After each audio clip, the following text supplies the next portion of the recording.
നമസ്കാരം. പറയാതെ വയ്യ. CBIയെ കേരളത്തിലെ CPMകാർക്ക് പണ്ടേ താല്പര്യമില്ല. കൂട്ടിലിട്ട തത്തയെന്ന് സുപ്രീം കോടതി വിളിച്ചതിന് ശേഷം CBI എന്ന് കേൾക്കുന്നത് തന്നെ CPMകാർക്ക് അലർജിയാണ്. അങ്ങനെയുള്ള CPMകാർക്ക് പോലും കൂട്ടുകൂടാൻ പറ്റാവുന്ന ഒരു തത്ത അതാ പറന്നു വരുന്നു. ആഭ്യന്തരമന്ത്രി രമേശ് ചെന്നിത്തല തുറന്നുവിട്ട തത്ത, വിജിലൻസ് തത്ത. എന്നാൽ ഇത് തന്റെ രാഷ്ട്രീയ ഭാഗ്യത്തിന്റെ ചീട്ടെടുക്കാൻ വേണ്ടി രമേശ് ചെന്നിത്തല തന്നെ തുറന്നുവിട്ടതാണോ എന്ന് മാത്രമേ ഇനി അറിയാനുള്ളൂ. വിജിലൻസ് ഒരു കൂട്ടിലെ തത്തയല്ല. വിജിലൻസ് നല്ല നിലയിൽ പ്രവർത്തിക്കുന്ന ഒരു വിജിലൻസ് ആൻഡ് ആന്റി കറപ്ഷൻ ഡിപ്പാർട്ട്മെന്റാണിത്. രമേശ് ചെന്നിത്തല എന്ന ആഭ്യന്തരമന്ത്രിക്ക് കീഴിലുള്ള വിജിലൻസ് കൂട്ടിന് പുറത്തെ തത്തയാണോ ആ തത്തയെ പിടിക്കുന്ന പൂച്ചയാണോ എന്നൊന്നും പറയാറായിട്ടില്ല.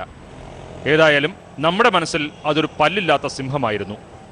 കാലാകാലങ്ങളിൽ സർക്കാരുകൾ സൗകര്യം പോലെ പല്ലടിച്ചു കൊഴിച്ച സിംഹം. അത്യാവശ്യമുള്ളപ്പോൾ പല്ല് വെച്ചുകൊടുത്ത് ആളെ കടിപ്പിക്കും, അത്രമാത്രം. സുപ്രീം കോടതി കൂട്ടിലടച്ച തത്തയെന്ന് CBIയെ വിളിച്ചപ്പോഴായിരിക്കും തന്റെ കയ്യിലുള്ള വിജിലൻസിനെ ബന്ധുരക്കാഞ്ചന കൂട്ടിൽ ബന്ധനത്തിലാക്കാതെ തുറന്നുവിടാൻ രമേശ് ചെന്നിത്തല തീരുമാനിച്ചത്. കൂട്ടിൽ കിടന്ന തത്ത എത്രത്തോളം ഉയർന്നു പറക്കും, അതോ ചിറക് വെട്ടിയാണോ പറത്തുക എന്നും അറിയാനിരിക്കുന്നതേയുള്ളൂ. കോഴയാരോപണത്തിൽപ്പെട്ട മന്ത്രി KM മാണിക്കെതിരെ പ്രാഥമിക പരിശോധന നടത്താൻ വിജിലൻസിനെ ചുമതലപ്പെടുത്തി. IPS ഉദ്യോഗസ്ഥനായ രാഹുൽ ആർ നായരെ വിജിലൻസ് ശുപാർശ അനുസരിച്ച് സസ്പെൻഡ് ചെയ്തു. ഒടുവിലിപ്പോൾ പൊതുമരാമത്ത് വകുപ്പിന്റെ സെക്രട്ടറിയും വിജിലൻസ് വലയിൽ കുരുങ്ങിയിരിക്കുന്നു. വിജിലൻസ് തത്തയെ താൻ സ്വതന്ത്രമാക്കിയെന്ന് മന്ത്രി അവകാശപ്പെടുന്നതിനെ തെറ്റുപറയുന്നില്ല. അഴിമതി തടയുക എന്നുള്ളത് ഈ സർക്കാരിൻ്റെയും UDFന്റെയും ചുമതലയാണ്, ഉത്തരവാദിത്തമാണ്.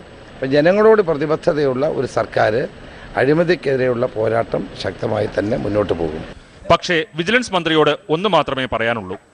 രാഹുൽ ആർ നായർ എന്ന IPSകാരനിലോ TO സൂരജ് എന്ന IASകാരനിലോ ഒതുങ്ങുന്നതല്ല അഴിമതി ആരോപണം, അതിന്റെ വ്യാപ്തിയും. ഒരു ഉദ്യോഗസ്ഥൻ മാത്രം വിചാരിച്ചാൽ അഴിമതി നടക്കുമെന്ന് ആർക്കും വിശ്വസിക്കാനാകില്ല. അഴിമതി നടത്തുന്ന ഉദ്യോഗസ്ഥരുണ്ടെങ്കിൽ രാഷ്ട്രീയ നേതൃത്വം അത് അറിയുന്നില്ലെന്നും കരുതാനാവില്ല. പക്ഷേ ഇതെല്ലാം വിജിലൻസ് എന്ന സംവിധാനത്തിലൂടെ മാത്രം നിയന്ത്രിക്കാൻ കഴിയില്ല. ഇനി ആരെങ്കിലുമൊക്കെ പിടികൂടിയാൽ തന്നെ അവർക്ക് ശിക്ഷ ഉറപ്പാക്കാൻ വിജിലൻസ് സംവിധാനത്തിന് കഴിയുമോ? എല്ലാം കഴിയുമ്പോൾ ഒക്കെ വെറുതെ ആയിരുന്നു, തെളിവ് കിട്ടിയില്ല എന്ന പഴുതിലൂടെ ആരോപണ വിധേയർ രക്ഷപ്പെടുന്നതാണ് നാം ഇതുവരെ കണ്ടിട്ടുള്ളത്. ഇപ്പോൾ വിജിലൻസ് റെയ്ഡിനെ തുടർന്ന് സസ്പെൻഷനിലായ TO സൂരജിനെതിരെ തന്നെ മുൻപ് പലതവണ വിജിലൻസ് കേസുകൾ ഉണ്ടായിട്ടുണ്ട്. ഒന്നിലും അദ്ദേഹം കുറ്റക്കാരനായില്ല. ഇതാദ്യമായാണ് സസ്പെൻഷൻ നടപടി തന്നെ ഉണ്ടാകുന്നത്. മഹാന്മാരെന്ന് സ്വയം നടിക്കുന്നവരുടെ പല കാര്യങ്ങളും എനിക്കറിയാം. ഞാനത് എന്നെക്കൊണ്ട് പ്രതികരിക്കേണ്ട സാഹചര്യം സൃഷ്ടിക്കപ്പെട്ടാൽ ഒരുപക്ഷെ ഞാൻ പ്രതികരിച്ചെന്നിരിക്കും. ഈ ലോകത്ത് ബാക്കി എല്ലാവരും പെർഫെക്റ്റാണ്, ഈ സമൂഹത്തിൽ ബാക്കി എല്ലാവരും പെർഫെക്റ്റാണ്, ബാക്കി എല്ലാ ഉദ്യോഗസ്ഥന്മാരും പെർഫെക്റ്റാണെന്ന് പറയുമ്പോൾ മാത്രമാണ് ഞാൻ ഈ മറുപടി പറയുന്നത്. മുൻപൊന്നും നടപടിയോ ശിക്ഷയോ ഉണ്ടായിട്ടില്ല. അതുകൊണ്ട് തന്നെ ഇത്തവണയും തന്റെ നിരപരാധിത്വം വിളിച്ചു പറയാനാണ് TO സൂരജ് ശ്രമിച്ചുകൊണ്ടിരിക്കുന്നത്. ഏതായാലും സൂരജിനെതിരെയുള്ള നടപടി ഭരണ ഉദ്യോഗസ്ഥ തലങ്ങളിൽ ഞെട്ടലുണ്ടാക്കിയിട്ടുണ്ട്. എന്നാൽ അത് എത്രനാൾ നിലനിൽക്കുമെന്നോ വിജിലൻസിന്റെ ജാഗ്രത എത്രനാൾ ഉണ്ടാകുമെന്നോ കണ്ടറിയേണ്ടിയിരിക്കുന്നു. അഴിമതിക്കെതിരെ വിജിലൻസ് നടപടി ഉണ്ടാകുമ്പോൾ അതിനെ തളർത്തുന്ന രീതിയിലുള്ള നടപടികൾ സർക്കാർ സംവിധാനത്തിൽ നിന്ന് തന്നെ ഉണ്ടാകുമ്പോൾ പ്രതീക്ഷകൾക്ക് ആയുസ് കുറയും. കോടതിയുടെ അനുമതിയോടുള്ള റെയ്ഡിന് TO സൂരജിന്റെ സെക്രട്ടേറിയറ്റിലെ ഓഫീസിലെത്തിയ വിജിലൻസ് സംഘത്തിന് 1 മണിക്കൂർ പൂട്ടിയിട്ട ഓഫീസിന് മുന്നിൽ കാത്തിരിക്കേണ്ടി വന്നു. പൂട്ട് തുറന്നു കൊടുക്കേണ്ടെന്നായിരുന്നു ഉദ്യോഗസ്ഥലത്തിലെ ഉന്നതന്റെ നിർദ്ദേശം. സുതാര്യത അവകാശപ്പെടുന്ന സർക്കാരിന്റെ കാലത്ത് തന്നെയാണ് ഇതൊക്കെ സംഭവിക്കുന്നത്. മാത്രമല്ല, റെയ്ഡ് മുൻകൂട്ടി അറിയിച്ചില്ലെന്ന പരാതിയും വന്നു കഴിഞ്ഞു. TO സൂരജിന്റെ വകുപ്പ് മന്ത്രിയാണ് ആഭ്യന്തര വകുപ്പിന്റെ നടപടിയിൽ നീരസം പ്രകടിപ്പിച്ചിരിക്കുന്നത്. ഇന്ന് ആഭ്യന്തര വകുപ്പ് മന്ത്രിയാണ്. അപ്പോൾ ആ ചട്ടക്കൂടിൽ വന്ന വ്യത്യാസമായിരിക്കാം അദ്ദേഹത്തിൻ്റെ ഒരു മനോഭാവത്തിൽ വന്ന വ്യത്യാസത്തിന് കാരണം. സാമാന്യ മര്യാദക്ക് നമ്മൾ അറിയിക്കേണ്ടതായിരുന്നു. വിജിലൻസ് മന്ത്രിയുടെ സാമാന്യ മര്യാദയില്ലായ്മയെക്കുറിച്ച് പറയുന്ന പൊതുമരാമത്ത് മന്ത്രി ആദ്യം സ്വന്തം ഉത്തരവാദിത്തം കൃത്യമായി നിർവഹിച്ചിരുന്നു എന്ന് പരിശോധിക്കേണ്ടതല്ലേ? അഴിമതി ഏറ്റവും കൂടുതൽ നടക്കുന്നു എന്ന് ചീത്തപ്പേരുള്ള പൊതുമരാമത്ത് വകുപ്പിന്റെ സെക്രട്ടറി കളങ്കരഹിതനും ആരോപണമുക്തനുമാണെന്ന് ഉറപ്പാക്കേണ്ടത് ആരായിരുന്നു? അദ്ദേഹത്തിന്റെ പ്രവർത്തനങ്ങൾ നിരീക്ഷിക്കേണ്ടതിന്റെ ഉത്തരവാദിത്തം പ്രാഥമികമായി ആർക്കായിരുന്നു? ഇതിന് മറുപടി പറഞ്ഞിട്ട് വേണ്ടേ രഹസ്യമായി നടക്കുന്ന വിജിലൻസ് റെയ്ഡിനെ കുറിച്ച് മുൻകൂട്ടി അറിവ് നൽകിയില്ലെന്ന പരാതി പറയാൻ? ഇനി വിജിലൻസ് റെയ്ഡുകൾ ആരോടായാലും മുൻകൂട്ടി അറിയിച്ചിട്ടാണ് നടത്തുന്നതെങ്കിൽ അതിന് എന്ത് വിശ്വാസ്യതയാണ് ജനങ്ങൾക്കിടയിൽ ഉണ്ടാകുക? അവരവരുടേതായ നിലയിലുള്ള നടപടിക്രമങ്ങൾ മുന്നോട്ട് പോകും. ഇബ്രാഹിം കുഞ്ഞ് ഈ മന്ത്രിസഭയിലെ നല്ല മന്ത്രിമാരിൽ ഒരാളാണ്.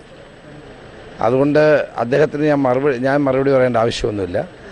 വിജിലൻസ് തത്തെ സ്വതന്ത്രമാക്കിയത് രമേശ് ചെന്നിത്തല എന്ന ആഭ്യന്തരമന്ത്രിയല്ല, രമേശ് ചെന്നിത്തലയിലെ രാഷ്ട്രീയക്കാരനാണെന്ന് ചിന്തിക്കുന്നവരുമുണ്ട്. അഴിമതി വിരുദ്ധത, കാര്യക്ഷമത എന്നീ പ്രതിച്ഛായകൾ സൃഷ്ടിക്കുന്നതിനപ്പുറം മുന്നണിയിലെ ഘടകകക്ഷികൾക്കിടയിൽ കെട്ടുപിണഞ്ഞു കിടക്കുന്ന UDF രാഷ്ട്രീയത്തിൽ ചില ലക്ഷ്യങ്ങളോടെയാണ് വിജിലൻസ് തത്തയുമായി കൂട്ടുകൂടിയിരിക്കുന്നതെന്നാണ് രാഷ്ട്രീയ വൃത്തങ്ങളിലെ അടക്കം പറച്ചിലുകൾ. ഏതായാലും രമേശ് ചെന്നിത്തലയുടെ രാഷ്ട്രീയ ലക്ഷ്യം സഫലമാക്കുന്ന രീതിയിലുള്ള കാർഡ് വിജിലൻസ് തത്ത എടുക്കുമോ എന്ന് കണ്ടറിയണം. സാധാരണ ചലച്ചിത്രമേളയോടൊപ്പമാണ് വിവാദങ്ങൾ ഉണ്ടാകാറ്. ഇത്തവണ അത് വളരെ മുൻപേയായി, ഏതാണ്ട് കെട്ടടങ്ങുകയും ചെയ്തു. ഇത്തവണത്തെ മേള മികച്ചതാകും എന്ന് തന്നെ നമുക്ക് പ്രതീക്ഷിക്കാം. പക്ഷേ മേളയ്ക്ക് ചുക്കാൻ പിടിക്കുന്ന ചലച്ചിത്ര അക്കാദമിയുടെ ചില പ്രവർത്തനങ്ങൾ കണ്ടാൽ അത് ചില ദുസൂചനകളാണ് നൽകുന്നത്. കേരളത്തിൽ ചലച്ചിത്രമേളകൾ എപ്പോഴും ഒരു ആഘോഷമാണ്, സാംസ്കാരിക ഉത്സവമാണ്. പരിമിതികൾ ഏറെയുണ്ടെങ്കിലും രാജ്യാന്തര തലത്തിൽ അറിയപ്പെടുന്ന ചലച്ചിത്രമേളകളിൽ ഒന്നായി നമ്മുടേത് മാറിയതിൽ നമുക്ക് അഭിമാനിക്കാം. ഇത് സംഘടിപ്പിക്കാൻ വേണ്ടി നമുക്ക് സ്ഥിരമായ ഒരു വേദിയില്ല. വേദിയുടെ കാര്യത്തിൽ ഉടൻ എന്ന് എല്ലാവരും പറയുന്നതല്ലാതെ ഒന്നും സംഭവിച്ചിട്ടുമില്ല. അതിവേഗം ബഹദൂരം സർക്കാരും പതിവ് പല്ലവി ആവർത്തിക്കുന്നതല്ലാതെ ഒന്നും പ്രാവർത്തികമാക്കിയിട്ടില്ല. നമ്മൾ ഏറെ നാളായി ആഗ്രഹിക്കുന്ന ഫെസ്റ്റിവൽ കോംപ്ലക്സിനുള്ള സ്ഥലം സർക്കാർ കണ്ടെത്താൻ ശ്രമിച്ചുകൊണ്ടിരിക്കുക. സിനിമയുടെ സമഗ്ര വളർച്ചയ്ക്കും നല്ല സിനിമകളെ പ്രോത്സാഹിപ്പിക്കുന്നതിനുള്ള പരിപാടികളും ആസൂത്രണം ചെയ്ത് നടപ്പിലാക്കുമെന്ന് കൂടി പറയാൻ ആഗ്രഹിക്കുന്നു. സിനിമ മാത്രമല്ല നമ്മുടെ പ്രേക്ഷകർ ആസ്വദിക്കുന്നത്, അതിനൊപ്പം ചർച്ചകളും വിവാദങ്ങളും ഒക്കെ വേണം അവർക്ക്. ചിത്രങ്ങളുടെ നിലവാരത്തെക്കുറിച്ചും മേളയുടെ നടത്തിപ്പിനെക്കുറിച്ചുമൊക്കെ ചൂടോടെ തർക്കിക്കും, ചിലപ്പോൾ കലഹിക്കും. അതെല്ലാം മേളയുടെ സൗന്ദര്യമാണ്. കുറച്ച് ആൾക്കാരെ ഉത്സവപ്പറമ്പിൽ കൂട്ടും പോലെ കൂട്ടുന്നു. ആർക്കാനും വേണ്ടി ഓക്കാനിച്ച ഇന്ത്യയിലെ ലോകത്തിന്റെ ഏതോ കോണിൽ നിന്ന് കുറച്ച് ഒരു ഇൻസ്പിറേഷൻ ഉണ്ടാക്കാത്ത സിനിമകൾ കൊണ്ടുവരുന്നു, പോകുന്നു. നല്ല കുട്ടികളെ പോലെ അച്ചടക്കത്തോടെ വന്നിരുന്ന് സിനിമ കണ്ട് പേരിന് കൈയടിച്ച് ഇറങ്ങിപ്പോകുന്നവരല്ല നമ്മുടെ ചലച്ചിത്രമേളകളുടെ ജീവൻ നിലനിർത്തുന്ന കാണികൾ. അവർ ചിലപ്പോൾ സിനിമ കാണും, ചിലപ്പോൾ കൂട്ടുകൂടും, സൗഹൃദത്തിന്റെ ലഹരി പങ്കിടും. ഇതെല്ലാമാണ് അവർക്ക് ചലച്ചിത്രമേള. അതല്ലാതെ സിനിമ കാണാൻ വേണ്ടി മാത്രം വരുന്നവരല്ല. ഇതിന്റെ കൂട്ടത്തിൽ ഗൗരവമുള്ള സിനിമാ പ്രേക്ഷകരും ചിന്തകരും ഉണ്ടാകും. അവരിൽ ചിലർക്ക് ഇവർ ശല്യക്കാരായിരിക്കാം, ആസ്വാദനത്തിന്റെ രസച്ചരട് മുറിക്കുന്നവരുമാകാം. അങ്ങനെയുള്ളവരെ എങ്ങനെ ഒഴിവാക്കാം എന്ന ആലോചനയിൽ നിന്നാണ് ഇത്തവണ വിവാദമുണ്ടായത്. ക്വാളിഫിക്കേഷൻ കുറച്ചെങ്കിലും വേണം. കാരണം ഇംഗ്ലീഷ് സബ്ടൈറ്റിലാണ് പടത്തിന്. വിവിധ രാജ്യങ്ങളിൽ നിന്നുള്ള പല ഭാഷകളിലുള്ള പടങ്ങളാണ് ഇംഗ്ലീഷ് സബ്ടൈറ്റിൽ വന്ന് കാണിക്കുന്നത്. അപ്പോൾ വിദ്യാഭ്യാസമില്ലാത്തവർ എനിക്ക് അത് കയറിയിട്ട് കാര്യമില്ല. ശരിക്കും പലരും പണ്ടങ്ങനെ വന്നിരുന്നു. അങ്ങനെയാണ് ഇവിടെ നമ്മൾ ആദ്യമായിട്ട് ഡെലിഗേറ്റ് രജിസ്ട്രേഷൻ എന്നൊരു പരിപാടി തുടങ്ങുന്നത് കേരളത്തിലാണ്. കാരണം അർഹതയുള്ളവർ പുറത്ത് നിൽക്കുമ്പോൾ അകത്ത് യാതൊരു രീതിയിലും ഇങ്ങോട്ട് ബന്ധമില്ലാത്ത ആളുകൾ ചില ചൂടൻ രംഗങ്ങൾ കാണുന്നുള്ള ധാരണ ഓടി തള്ളി കയറി വെള്ളം വെച്ച് കയറുകയാണ്. അതില്ലാന്ന് കാണുമ്പോഴത്തേക്ക് ഒരു ഗ്രൂപ്പ് നേരെ ഇറങ്ങിപ്പോവുക.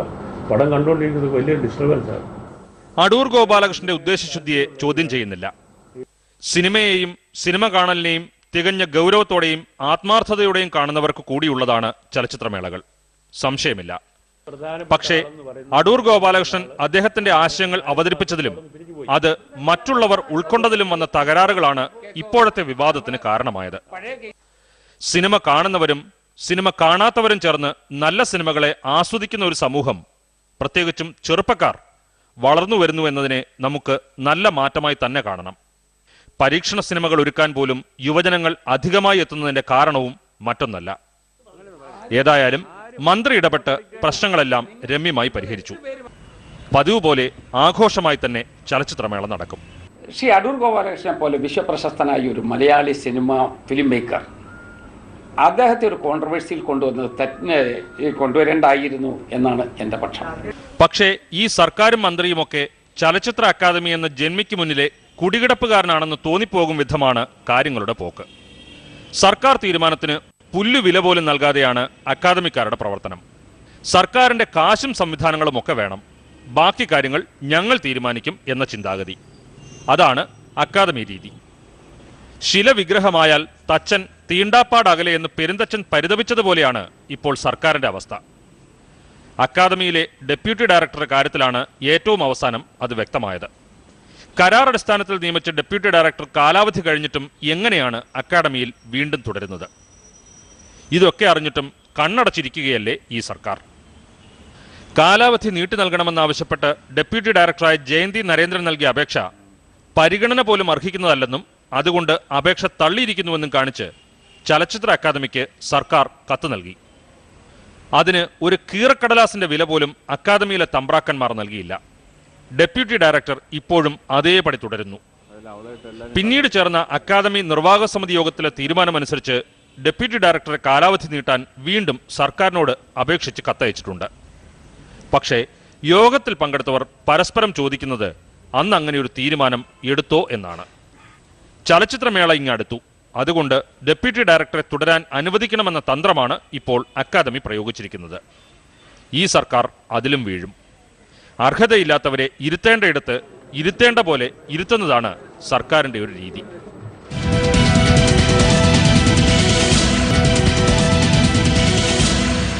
ചെയ്യാത്ത കുറ്റത്തിന് അറസ്റ്റിലാവുകയും ജയിലിലാവുകയും ചെയ്യുക, അതും ഒരു സ്ത്രീ, സാധാരണ നിലയിൽ സംഭവിക്കാൻ പാടില്ലാത്തതാണ്. പക്ഷേ നമ്മുടെ നാട്ടിലെ ഒരു സ്ത്രീക്ക് അത് സംഭവിച്ചു. റാന്നിക്കാരി സെയ്റ തോമസിന്. സെയ്റ തോമസ് അവരുടെ അനുഭവം പറയുന്നു. നമ്മുടെ ഭരണക്കാരുടെയും ക്രമസമാധാന പാലകരുടെയും തല താഴ്ന്നു പോകുന്ന രീതിയിൽ. ഇന്ത്യൻ ജനാധിപത്യം 60 സംവത്സരങ്ങളിലധികം പിന്നിട്ടിരിക്കുന്നു.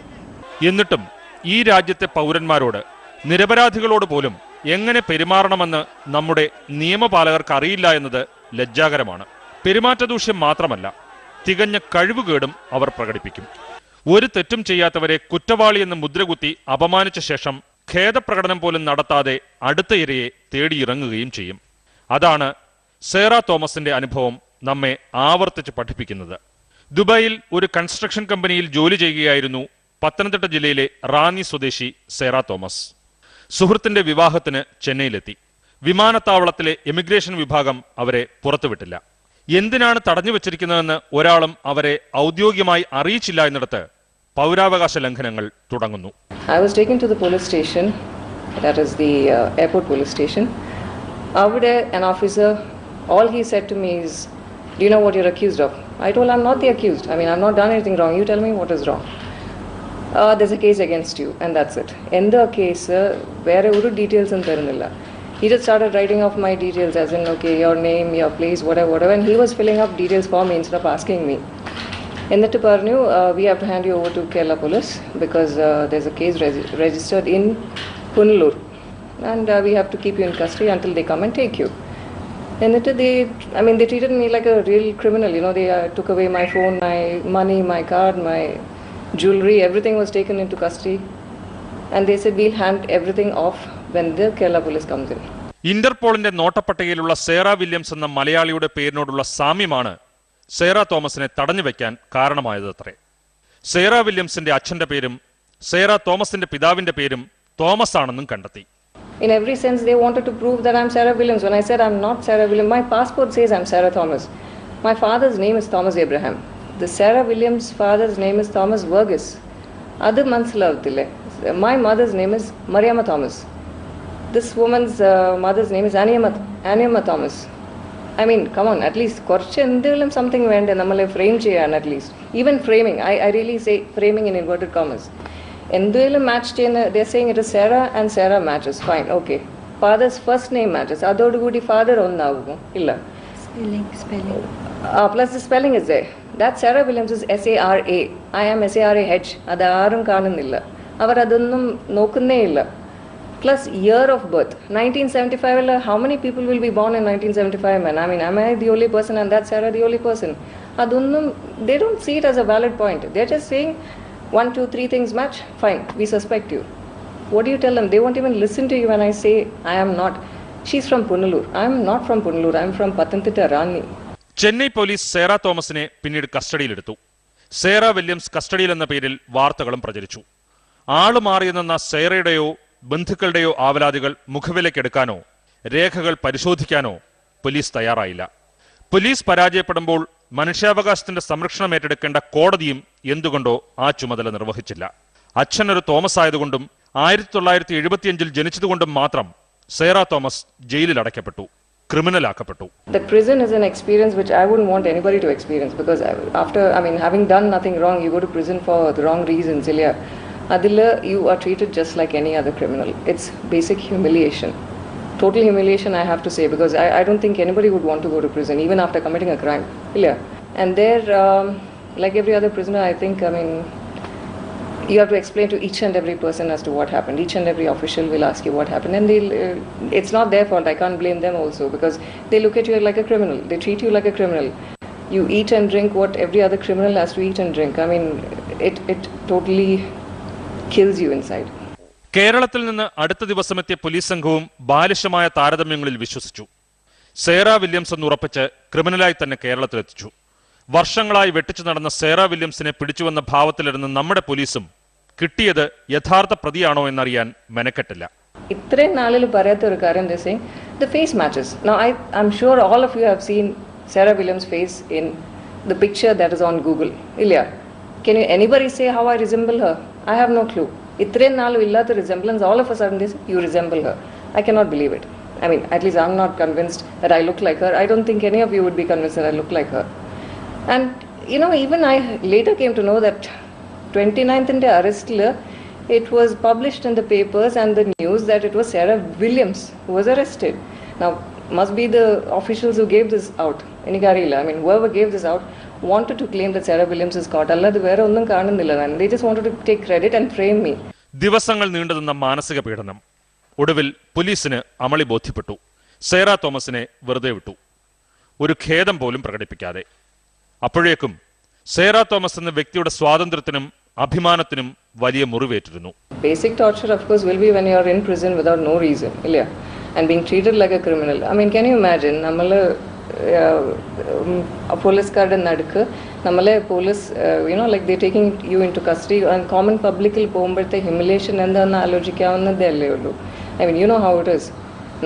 they're just looking at you. The minute they look at you, we caught you. This kind of an expression ഓട് കൂടിയാണ് വരുന്നത്. That itself is humiliation to the core. The kudlanda vendadu. And of course they kept telling me I have a second passport. I cannot understand what my second passport means. They were framing me in that also. I have a legal passport which was issued in India and renewed in Dubai. Idalladu vera onnum illa ende kayil. But they kept referring to second passport. Adilu enikku clarity illa. I don't know what they are trying to tell me. They are trying to tell me that I am the accused. When I say I am Sarah Thomas, avarku adu kekkunne illarunnu. Idokke thanne, I mean, it's quite a lot of torture illa. All through, when everybody looks at you, you are a criminal. Ida ee notathodu koodi ellarum nammale nokkunnathu. What more humiliation do you need? That is mental torture illa. പോലീസിനെ കുറിച്ചുള്ള പരാതികൾക്ക് പരിഹാരം കാണേണ്ട DGPക്ക് Sera Thomas പരാതി നൽകി. വലിയ വലിയ കസേരകളിയും കാലുവാരലും police സർവീസിന്റെ ഉന്നതങ്ങളിൽ തന്നെ നടക്കുമ്പോൾ ഒരു സാധാരണ സ്ത്രീയുടെ പരാതി പരിഗണിക്കാൻ DGPക്ക് എവിടെയാണ് നേരമുണ്ടാവുക? So he asked us to forward the magistrate's court order to the Kollam SP, which we have done. But the Kollam SP also doesn't seem to be very keen on helping us out. I have to say that too. I don't have any more comments on that. That's what I'm saying. I mean, itrain dosi item. There's nobody who can tell me, okay, fine, you're free to fly. You won't have this kind of a problem again. അങ്ങനെ ഒരു assurance ആരും തരുന്നില്ല. ഓർക്കണം, ഏകാധിപത്യ ഭരണ സംവിധാനങ്ങളിലാണ് ഇത്തരം പ്രവർത്തനങ്ങളിൽ നിന്ന് ശിക്ഷയില്ലാതെ നിയമപാലകർക്ക് രക്ഷപ്പെടാനാവുക. നമ്മുടേത് ഒരു ജനാധിപത്യ സംവിധാനമാണ്. യൂറോപ്പിലോ അമേരിക്കയിലോ ആയിരുന്നെങ്കിൽ കോടിക്കണക്കിന് രൂപ ഭരണകൂടം നഷ്ടപരിഹാരം നൽകേണ്ടി വരുമായിരുന്ന കുറ്റകൃത്യമാണ് നമ്മുടെ സംവിധാനം സേറ തോമസിനോട് ചെയ്തത്. എന്നിട്ടിപ്പോൾ സേറ തോമസ് താൻ സേറ തോമസ് ആണെന്നും സേറ വില്യംസ് അല്ലെന്നും കുറ്റവാളിയല്ലെന്നും തെളിയിക്കാനുള്ള ഗതികേടിലാണ്. ഈ ഗതികേടിലേക്ക് അവരെ തള്ളിവിട്ടവർ സസുഖം തങ്ങളുടെ നാടകങ്ങൾ ആവർത്തിക്കുന്നുണ്ടാകും. I want to tell the world that I am Sarah Thomas. I am not Sarah Williams. അത് എനിക്ക് പറയണം. അതാണ് മെയിൻ തിങ്. എനിക്ക് അറിയിക്കേണ്ടത് to the whole world. Tomorrow they should not again say, oh, you can be. അതല്ല. My father is Thomas Abraham. My mother is Mariamma Thomas. I am Sarah Thomas. അത് ഞാൻ എത്ര പറയാൻ പറ്റുന്നോ അത്ര ആൾക്കാരോട് പറയണം എനിക്ക്. I am not Sarah Williams. Now these officials would not have even seen Sarah Williams except that Google photograph that they have. അവർക്കൊരു നല്ല correct photograph കൂടിയില്ല. What all of you have seen on Google is what they also have. ഇതൊന്നും ഇല്ലാതെ they're just trying to frame a person എന്ന് പറയുന്നത് what justice is in this land. Being an Indian, I always used to say I'm a proud Indian. പക്ഷേ ഇപ്പോൾ എനിക്ക് അതിൽ doubt ഉണ്ട്. How can I be proud when I live in a country like this? ഇല്ല. You guys tell me what I have to do about it. I have no clue. That's why I'm at least trying to tell the world through the camera that I am Sarah Thomas. ഇത്രേ എനിക്ക് പറയാൻ ഇപ്പം പറ്റുന്നുള്ളൂ. നമ്മുടെ പേരും കൊടും കുറ്റവാളിയുടെ പേരും ഒന്നായാൽ, കണ്ടാൽ ഏകദേശ സാമ്യമുണ്ടായാൽ തീർന്നു. നിങ്ങൾ ജയിലഴിക്കകത്താകും. പിന്നെ കുറ്റവാളിയല്ലെന്ന് ബോധ്യപ്പെടുത്തേണ്ട ചുമതല നിങ്ങൾക്കാകും. ഇത്ര ലജ്ജാകരമായ അവസ്ഥയിലാണ് നമ്മുടെ ഭരണകൂടവും അതിൻ്റെ സംവിധാനങ്ങളും എത്തിച്ചേർന്നിരിക്കുന്നത്. നിയമത്തെ ബഹുമാനിച്ചും അനുസരിച്ചും ജീവിക്കുന്ന സ്വന്തം പൗരന് സുരക്ഷിതത്വം ഉറപ്പാക്കാൻ കഴിയില്ലെങ്കിൽ പൗരൻ എങ്ങനെ തിരികെ ബഹുമാനിക്കും? ഇത്രയും ദിവസമായിട്ടും there's nobody who can tell me, okay fine, you're free to fly, you won't have this kind of a problem again. അങ്ങനെ ഒരു അഷ്യൂറൻസ് ആരും തരുന്നില്ല. So it's like a red corner lookout for Sarah Williams, but unfortunately Sarah Thomas is the one who's going through all the trauma. Sarah Thomas is the one who is afraid to come to India, fly out from India. അവിടെയാണ് എനിക്ക് help വേണ്ടത്. That is where I'm just standing here blank, not knowing what to do. What can I do to get out of this mess? Saira Thomas എന്ന സ്ത്രീയുടെ ചോദ്യങ്ങൾക്ക് ആര് നൽകും മറുപടി? സ്വതന്ത്രമായി ജീവിക്കാനും സഞ്ചരിക്കാനുമുള്ള അവരുടെ സ്വാതന്ത്ര്യം ഉറപ്പാകുന്നതുവരെ നമ്മുടെ ഭരണക്കാരുടെയും നിയമപാലകരുടെയും ലജ്ജിച്ച് താഴ്ന്നു നിൽക്കുന്ന തലകൾ അങ്ങനെ തന്നെ നിൽക്കട്ടെ. പറയാതെ വയ്യ വീണ്ടും അടുത്തയാഴ്ച. നിങ്ങളുടെ അഭിപ്രായങ്ങളും നിർദ്ദേശങ്ങളും എഴുതി അറിയിക്കുക. പ്രൊഡ്യൂസർ പറയാതെ വയ്യ, മനോരമ ന്യൂസ്, തമ്പാനൂർ, തിരുവനന്തപുരം.